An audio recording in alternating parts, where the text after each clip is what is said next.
Muy buenas noches, hermanos. Dios les bendiga en este día 26 de marzo del 2020.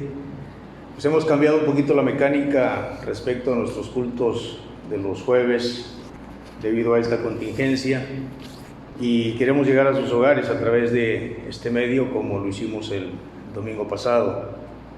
Creo que es una bendición poder interactuar a través de esta plataforma y sobre todo poder estar en contacto y tener un motivo para orar en esta noche como familias.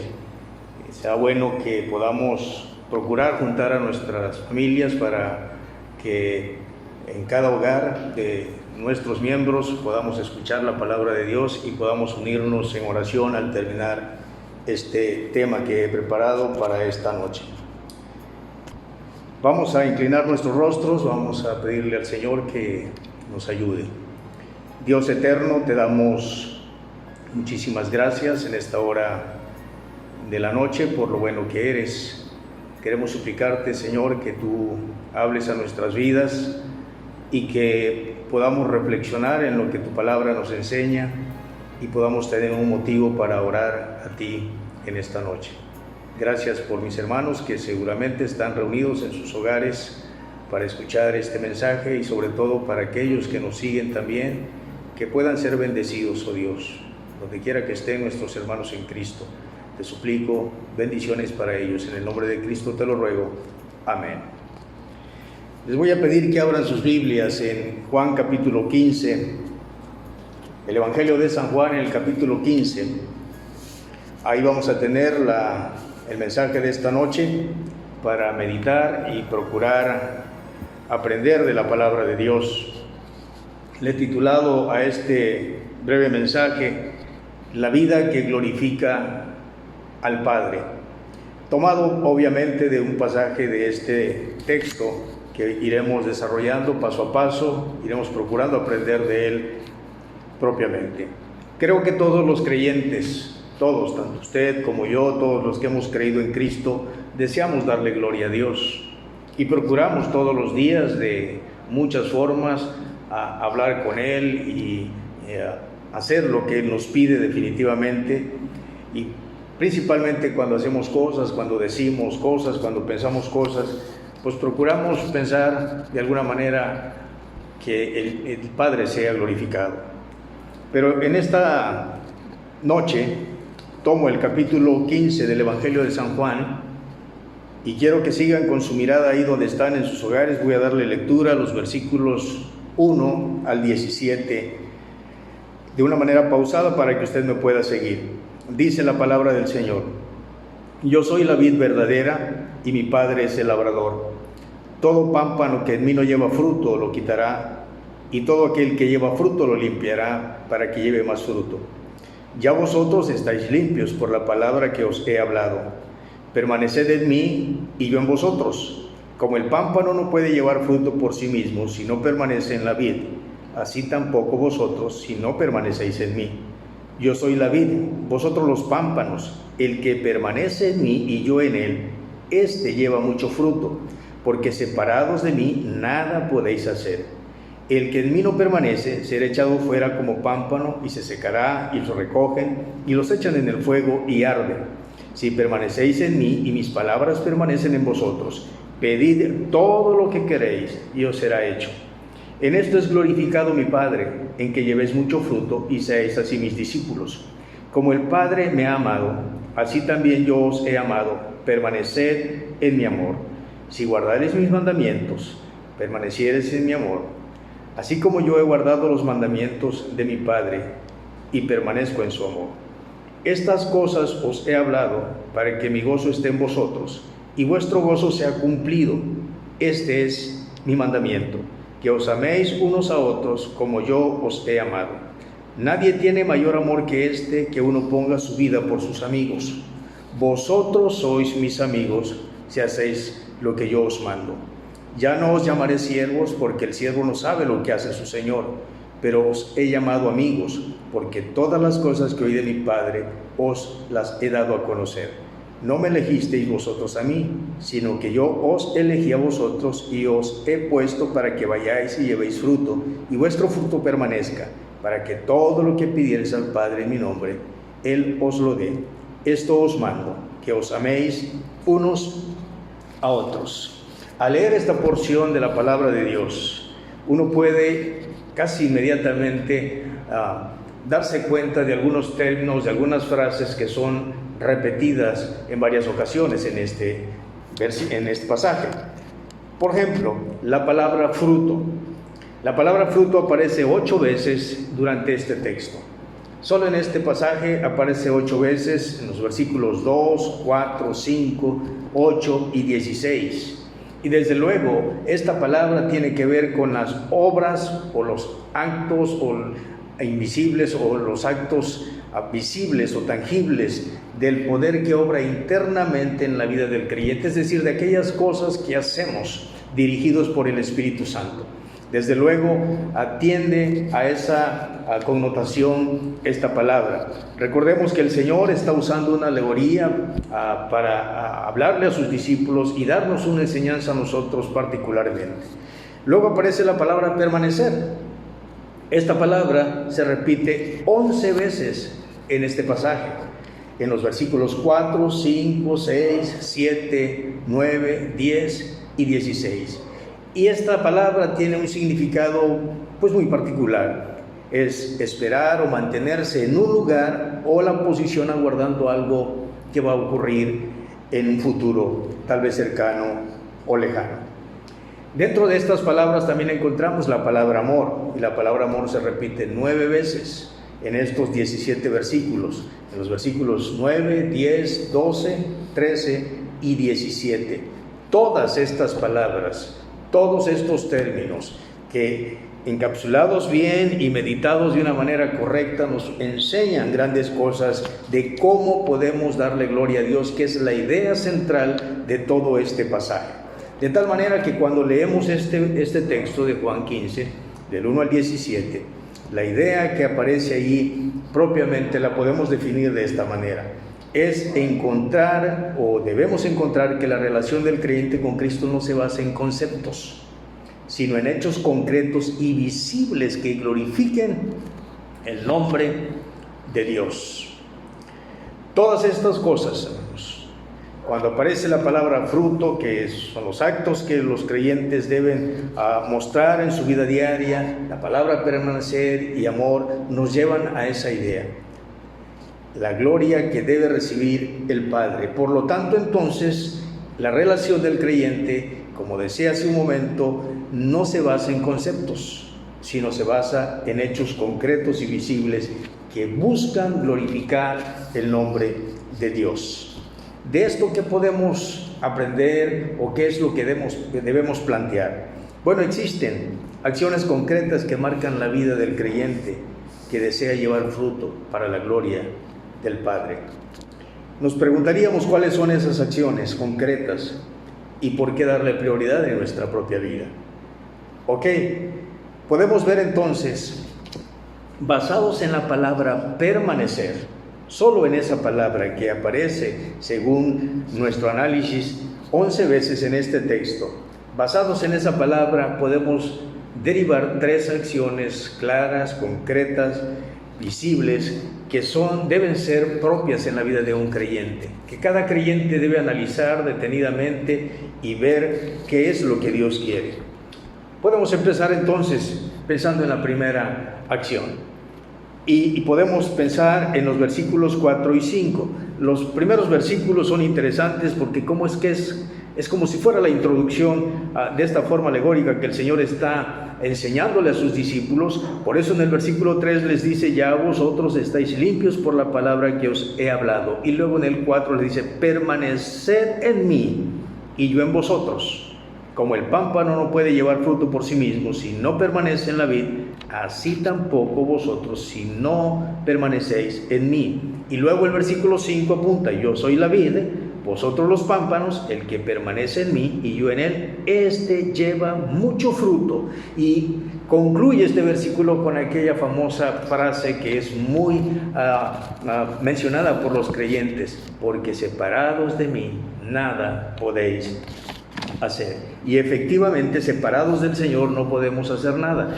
Dependiendo de estos versículos, entonces podemos sacar nuestra primera acción concreta que el creyente debe tener como una prioridad en su vida, y es la necesidad de mantener una relación permanente con el Señor Jesucristo, porque eso es lo que deriva la palabra permanecer. Y esta permanencia nos habla de aceptar nuestra dependencia única y exclusivamente del Señor. Todos los creyentes tenemos que aprender a depender de Cristo. Por eso la palabra permanecer nos habla en un sentido muy propio de una relación íntima. En los pasajes que hemos estado tocando en los devocionales familiares en esta semana, el primero que vimos fue el Salmo capítulo 25, versículo 14, que dice: la comunión íntima de Jehová es con los que le temen. Y no podría ser una persona alejada de Dios que pudiera decirse temerosa del Señor. Una persona que se dice temerosa del Señor camina en intimidad con el Señor, y por eso la palabra permanecer tiene esa connotación: una relación íntima con Cristo, una dependencia total y exclusiva con el Señor. ¿Por qué? Porque el Señor habla de vid y habla de pámpanos. Déjeme explicarlo de esta forma. La vid entonces es el tallo, es la planta, y los pámpanos son las ramas. Si tenemos eso en mente, porque es lo que habla el Señor allí, la rama tiene que recibir del árbol o del tallo la savia, que esa sería la fuerza, lo que le daría vigor, le daría estabilidad y le daría permanencia. Pero esta savia lo ayudaría para que pudiera estar verde, llena de vida. La vitalidad entonces depende de la savia que sale del tallo, y además lo haría estar fuerte, capaz de soportar las tormentas más fuertes que pudieran venir sobre ella. Pero otra cosa, no solamente estaría verde, recibiría fuerza, sino que además estaría capacitada para producir fruto. Con esta pequeña analogía, creo que de la misma forma los creyentes tenemos que aprender a depender exclusivamente del Señor, no de nuestras fuerzas, no de nuestras capacidades, de nuestros talentos o de nuestros recursos, cualesquiera que sean. Es verdad que nosotros los creyentes hacemos cosas en nuestras fuerzas, que no tenemos que orarle al Señor para mover esta silla. Eso lo entendemos precisamente, pero cuando se trata de todos los eventos de nuestra vida, nosotros tenemos que aprender a depender del Señor completamente. Hemos de depender de Él en todo y por todo. ¿Para qué?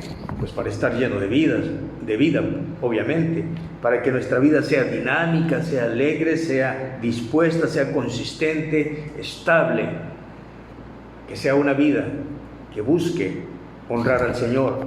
Desde luego para estar fuerte, para ser capaz de soportar cualquier tormenta que venga a nuestra vida, cualquier problema que nos agobie, y estaríamos capacitados para producir fruto, conforme lo dice la palabra de Dios. Por eso el Señor dice: permaneced en mí y yo en vosotros. Lo que el Señor nos está diciendo es que Él siempre estará en nosotros. Desde luego aquellos que hemos creído en el Señor Jesucristo. No habla de todas las personas, habla de aquellos que hemos tenido una relación íntima con Él por la fe en nuestro Señor Jesucristo. Él estará en nosotros, pero nos persuade a que no lo hagamos a un lado, que lo entronicemos en nuestra vida, que nos aferremos a Él. Por eso Él dice: porque separados de mí, nada podéis hacer. Pero en esta necesidad de mantener una relación permanente con el Señor Jesucristo, de acuerdo a estos versículos, no solamente aceptamos nuestra dependencia, sino aceptamos sus métodos, yo diría, sus alternativas o sus formas de trabajar con nosotros. El versículo 4, en la segunda parte dice: como el pámpano no puede llevar fruto por sí mismo si no permanece en la vid, así tampoco vosotros si no permanecéis en él.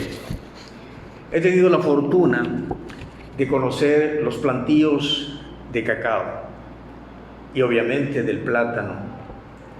Y los agricultores que en ocasiones con los que interactuaba eran hermanos en Cristo, me explicaban el procedimiento de cómo podían ellos tener o cómo deberían tener ellos sus plantas en óptimas condiciones para que pudieran producir la mayor cantidad de fruto.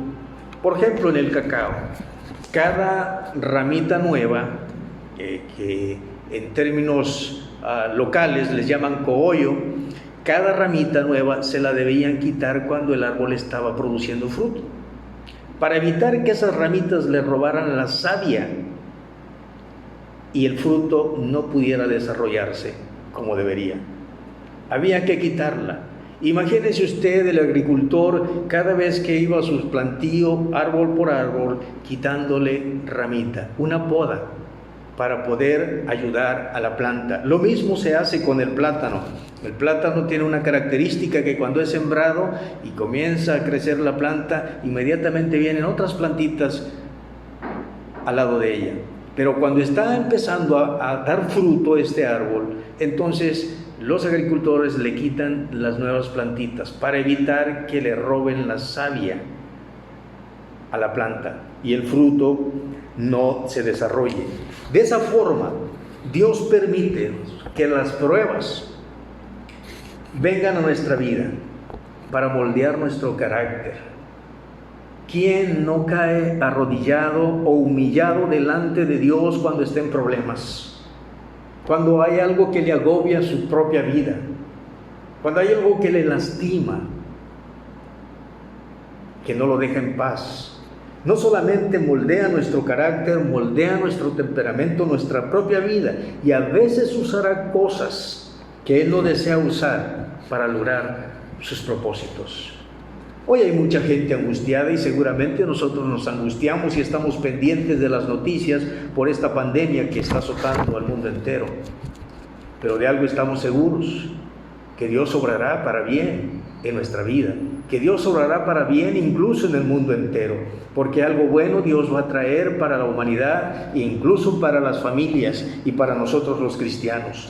Dios tiene que quitar entonces todas aquellas impurezas que nos estorben para producir lo necesario para que se glorifique su nombre. Pregunto, ¿cómo podría producirse la paciencia si cuando todo marcha bien parece que nosotros somos los hombres y las mujeres más impacientes de este mundo? Todo queremos que surja rápido, no nos importa quién se atraviese y a quién tengamos que llevarnos por delante.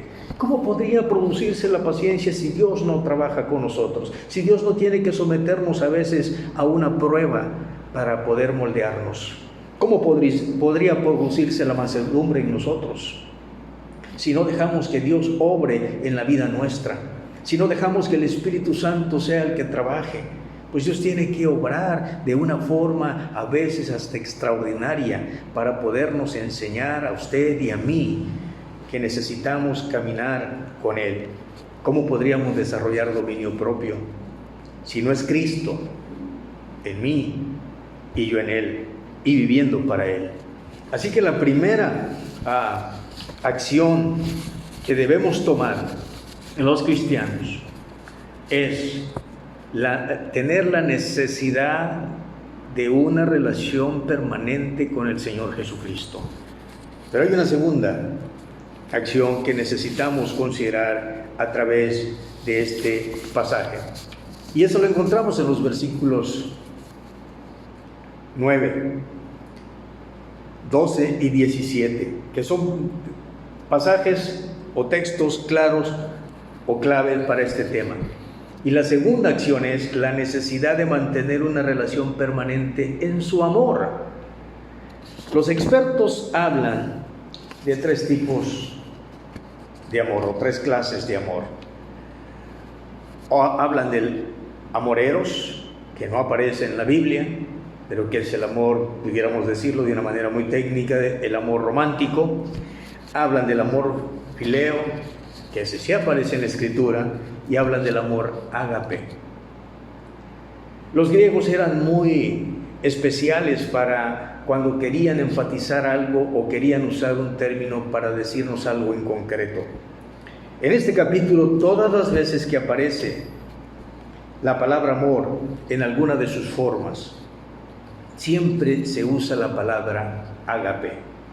Y no es que sea la palabra divina, fue una palabra que se acuñó en el cristianismo que define una clase de amor, un tipo de amor. Y este tipo de amor habla de un amor profundo, de un amor que no tiene interés y de un amor que es honesto.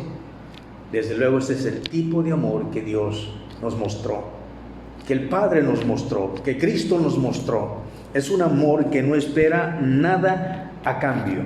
Todos los creyentes deberíamos sentir como Cristo siente, como dice la palabra de Dios. Deberíamos actuar como Cristo actúa, pero también deberíamos expresar el amor como Él nos los pide. No puede ser de otra manera. Por lo tanto, una relación permanente en el amor del Señor debe llevarnos a mantener este tipo de amor en primera instancia hacia Jesucristo. Dice el versículo 9, como el Padre me ha amado, así también yo os he amado. Permaneced en mi amor. No podemos quitar la mirada de este verbo, permaneced en mi amor. Lo que Cristo nos está diciendo es que ese amor no debe ser olvidado ni obviado por nosotros, sino debe ser practicado por nosotros.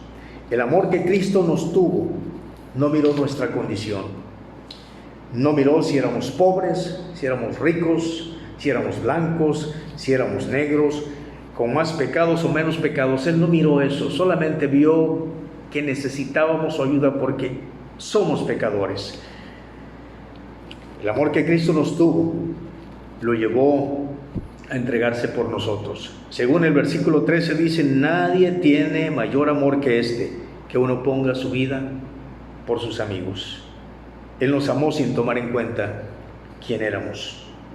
No se detuvo a pensar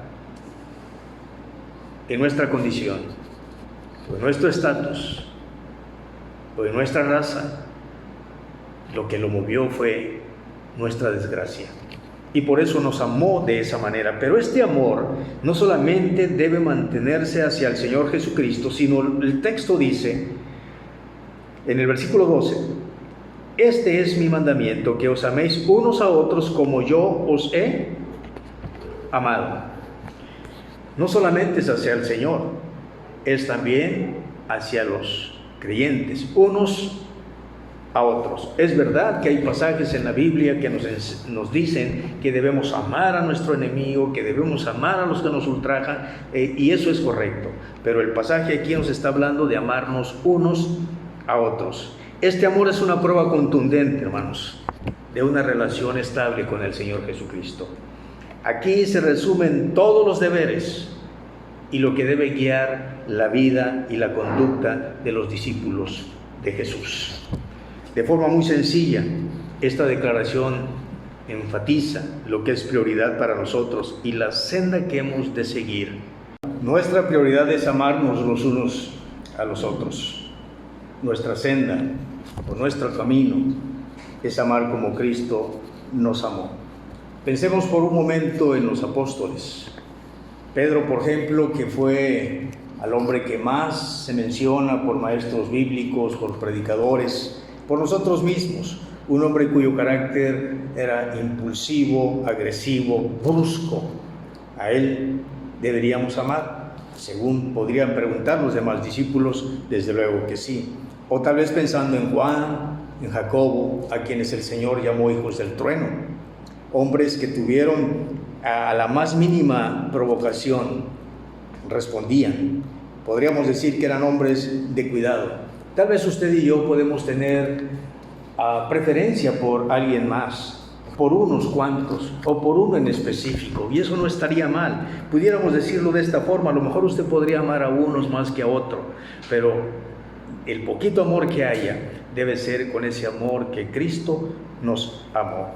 Cristo dejó la riqueza de su gloria para venir a este mundo y llevar todo sobre sí, todos nuestros pecados. Pablo dice en Filipenses 2:6, lo siguiente: el cual, siendo en forma de Dios, no estimó el ser igual a Dios como a cosa que aferrarse, sino que se despojó a sí mismo, tomando forma de siervo, hecho semejante a los hombres.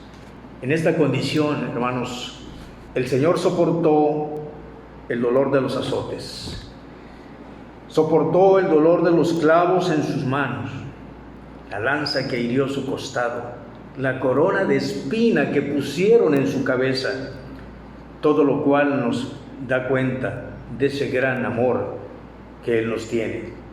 A través de estas palabras que Juan nos dice, podemos encontrar propiamente expresado ese amor que el Señor nos pide. Y si lo midiéramos con nuestros propios ojos humanos o con nuestra propia fuerza, diríamos, eso es imposible. Y la verdad, yo estaría de acuerdo con ustedes que es imposible. Pero recordemos que los creyentes somos templo del Espíritu Santo. Y el Espíritu Santo, entonces, al obrar en nosotros, puede ayudarnos para amar como Jesús nos pide. De hecho, Juan 13:35 dice que es una característica que da cuenta al mundo de que somos hijos de Dios. En esto conoceréis que sois mis discípulos, dice el Señor, si os amáis unos a los otros. Así que la segunda condición que vemos para una vida fructífera que pueda agradar a Dios el Padre es cuando hay una vida dispuesta a permanecer en el amor del Señor. La tercera necesidad que veo aquí, o acción, es la necesidad de mantener una relación obediente a su palabra.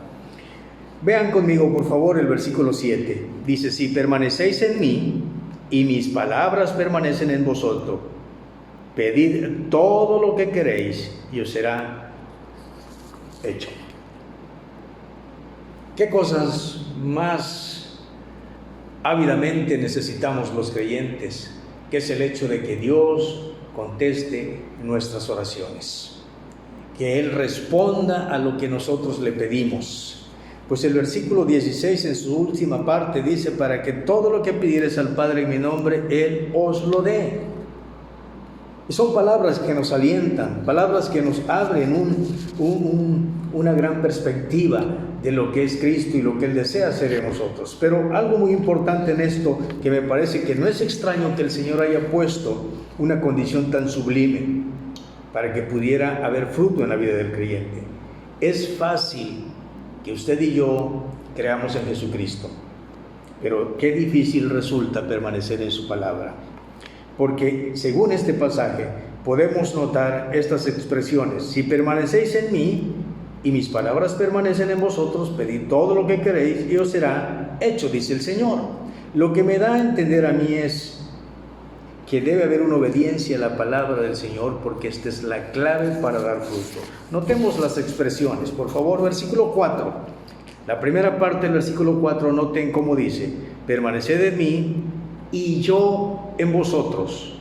Como que parecería un juego de palabras: permaneced en mí y yo en vosotros. No puedo menos que entender esto como el hecho de que, como creyentes, Cristo no solamente debe ser su Salvador, mi Salvador, sino su Señor y mi Señor, el dueño o amo de nuestras vidas. Como Pablo dijo, siendo un siervo o un esclavo, como él se definía en sus cartas. Pero el versículo 5 menciona otra vez, al parecer, esa misma expresión. Dice: yo soy la vid, vosotros los pámpanos. El que permanece en mí y yo en él. En el 4 dice: permaneced en mí. Es un mandamiento. En el 5 ya es una condición: el que permanece en mí y yo en él. El señorío de Cristo en nuestra vida nos debe llevar de la mano para ser fructíferos como creyentes. Es decir, el señorío de Cristo nos capacita para el ejercicio de esas buenas obras que Él preparó de antemano para que anduviésemos en ellas. Pero en el versículo 7 también aparece casi lo mismo: si permanecéis en mí y mis palabras permanecen en vosotros. El cristiano no solo debe creer las palabras de Cristo, porque ellas son vida. sino debe vivir y actuar de acuerdo a esas palabras. Esta era la oración de Pablo, o su declaración de Pablo en Gálatas capítulo 2, versículo 20, cuando dijo: con Cristo estoy juntamente crucificado, y ya no vivo yo, mas vive Cristo en mí, y lo que ahora vivo en la carne, lo vivo en la fe del Hijo de Dios, el cual me amó y se entregó a sí mismo por mí. De tal manera que cuando la Biblia dice: permaneced en mí y mis palabras en vosotros, lo que el Señor nos está diciendo es que debe haber una obediencia a la palabra de Dios, porque esta es clave para que pueda haber fruto en nuestra vida. Y obviamente, hermanos, no puede referirse tal vez a otra cosa que no sea el fruto del Espíritu Santo en nuestra vida. De allí depende lo demás. Tal vez tenga que, como dicen algunos, que ver con el ganar almas, pero si el Espíritu Santo no está obrando en nosotros, pues no habría ese fruto de poder glorificar al Padre con llevar a otros a los pies de Él, de su Hijo. Pero no solamente en esta necesidad de la obediencia a la palabra de Dios nos lleva al hecho de saber que es clave para dar frutos, sino que la obediencia a la palabra de Dios es clave para la respuesta a la oración, que es lo que nos debe ocupar en estos días, que es lo que nos debe ocupar siempre. Por ahí leía un letrerito que decía que Dios no es un Dios para casos de emergencia. Pues sí, parecería ser cierto, pero la verdad es que Dios es un Dios para cualquier caso, incluidos los casos de emergencia, porque cuando hay cosas que agobian nuestra vida, que vienen de manera repentina, que no las esperamos, que es una emergencia en realidad, pues tenemos que clamar a Dios. Desde luego, todos los días debemos buscarlo, pero dice el pasaje, el versículo 7, permaneced en mí y mis palabras permanecen en vosotros. Si permanecéis en mí, mis palabras permanecen en vosotros, dice luego: pedid todo lo que queréis y os será hecho. Esta es una condición. Es de sobrado conocimiento para usted y para mí que nadie puede demandar algo si primero no cumple con ciertos requerimientos. Por ejemplo, yo no podría demandar un aumento de salario si yo no cumplo con mis obligaciones laborales. No podría exigir respeto si yo no doy respeto. No podrías exigir justicia si yo soy injusto. No podría de ninguna manera. De la misma manera, cuando demandamos algo a Dios, si no estamos dispuestos a escucharlo a Él, y no solamente escucharlo, sino a vivir de acuerdo a su palabra, entonces no podríamos esperar nada de eso. Si su palabra rige nuestras vidas, entonces nuestras oraciones serían hechas no solo en el nombre de Jesús, sino incluso de acuerdo al propósito de Él, como cuando Él dijo en el huerto de Getsemaní: que no sea mi voluntad, sino la tuya. Y cuando oramos con ese propósito del Señor, entonces le estamos pidiendo al Señor que nos dé conforme a lo que Él estime conveniente para nuestras vidas.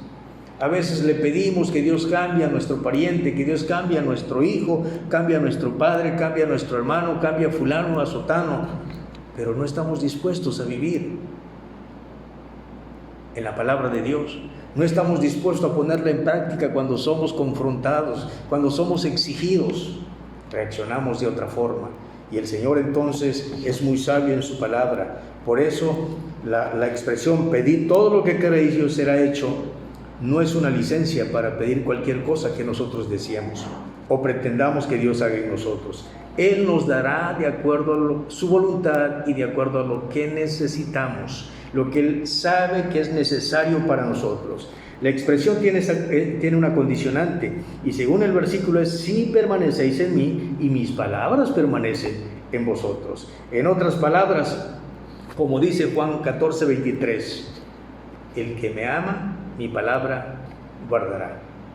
Y el versículo 24 dice: el que no me ama, no guarda mis palabras. No podríamos pedirle a Dios si nosotros no estamos dispuestos a caminar a la luz de su palabra. No estamos para pedir deseos, estamos para pedir siempre su voluntad. Hace algunos años conocí a un pastor, amigo de una amiga de la familia, tuvimos la oportunidad de hospedarlo en casa, a él y a su esposa.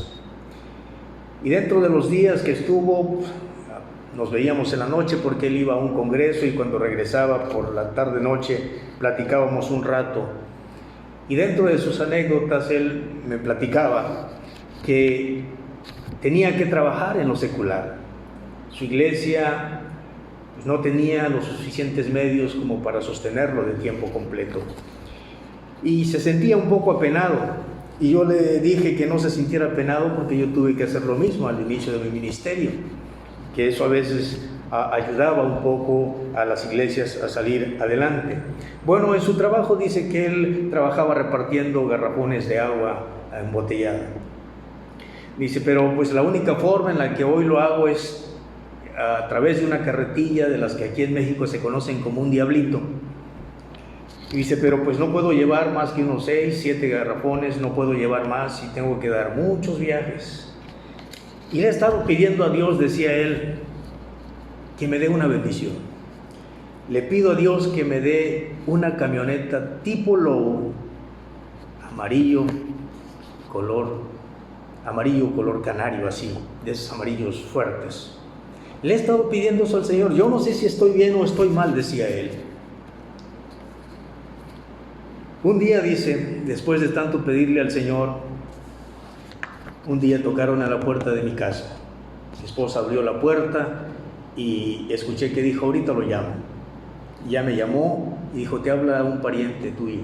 Ya salí y ya nos saludamos, era un primo hermano mío, dice el hermano y entonces me dijo, ¿sabes una cosa? No sé por qué Dios puso en nuestro corazón traerte un regalo. ¿Ah, sí, un regalo para mí? Sí, te trajimos un regalo. ¿Y cuál es el regalo? Pues eso que está ahí. Yo veía un triciclo de esos de 3 ruedas, color amarillo canario. Y entonces dice, te trajimos ese para ayudarte en cuando vas a repartir agua. Y cuando él vio el triciclo, dijo, pues, gloria al Señor por esta bendición. Yo había pedido una camioneta, pero el Señor me dio lo que necesitaba. Así es Dios, hermanos. Así es Dios. Dios no está jugando con nosotros. Pero si queremos recibir, tenemos que aprender a amar su palabra. Y amarla significa que no hay un momento que la apartemos de nuestra vida. Que ella sea la que controle y conduzca nuestro diario vivir. Esa palabra, cuando la ignoramos, podemos permanecer en el error. Esa palabra que hace sabio al sencillo es la que es necesaria para la edificación nuestra. Cuando desechamos la palabra de Dios, no tenemos ninguna razón para demandar que Dios conteste nuestras oraciones. Y desde luego, no podrá haber una vida satisfecha como cristiano. Así que hemos visto 3 acciones. La necesidad de permanecer en una relación con el Señor Jesucristo. Vimos también la necesidad de mantener una relación permanente en su amor. Y por último vimos la necesidad de mantener una relación obediente a su palabra. El versículo 8 dice de esta manera: en esto es glorificado mi Padre, en que llevéis mucho fruto y seáis así mis discípulos.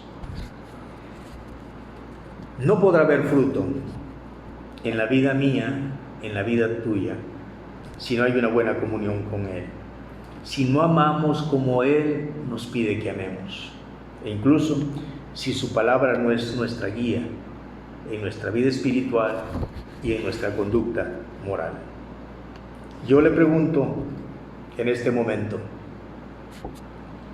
¿desea tener una vida llena de fruto que glorifique al Padre? Pues hay 3 acciones que podemos tomar y aprender en esta noche para orar al Señor. Que Él nos ayude para que en realidad podamos con toda claridad pensar quién es Jesucristo para mí y cómo es mi relación personal con Él, cómo es mi comunión con Él. Si verdaderamente ese amor que Él me expresó y me pide que yo dé, lo estoy dando, o si su palabra la estoy practicando. En el versículo 3 dice: ya vosotros estáis limpios por la palabra que os he hablado. La palabra griega es logos, habla de la palabra hablada. Pero cuando dice en el versículo 7, si permanecéis en mí y mis palabras permanecen en vosotros, la palabra es distinta. La palabra griega es jerema, que habla de la palabra hablada, aquella que se ha comunicado, aquella que el Espíritu Santo nos hace recordar porque la hemos escuchado, aquella que nos ha sido enseñada. Si vivimos de acuerdo a esa palabra, entonces Dios sabrá cómo obrar en nuestras vidas. Pero por lo tanto, usted y yo tenemos un reto importante. Si queremos glorificar al Padre, tomemos estas acciones y oremos en esta noche para que el Señor nos ayude. Yo les invito entonces a inclinar sus rostros ahí en su hogar, esperando bendiciones para ustedes y para todos aquellos que escuchan este mensaje. Gracias, Padre, por lo bueno que eres, por darnos la oportunidad de llegar a nuestros hermanos a través de este medio. No lo hacemos por competir, lo hacemos solo por edificar y por divulgar el mensaje de tu palabra. Pido, Señor, en este momento, que tomes el control de nuestras vidas y que nos ayudes no solo a aprender de ti, sino que nos ayudes a vivir para ti todos los días de nuestra vida, aún en medio de esta circunstancia que hoy estamos experimentando, circunstancia que no habíamos experimentado a nivel mundial, pero que hoy nos está poniendo a muchos de rodillas, que está agobiando a muchos, desesperando a muchos. Me permite que nosotros, conscientes de quién eres para nosotros, podamos descansar en ti. Ayúdanos, por favor, a hacer luz en este mundo. En el nombre de Cristo te lo ruego. Amén.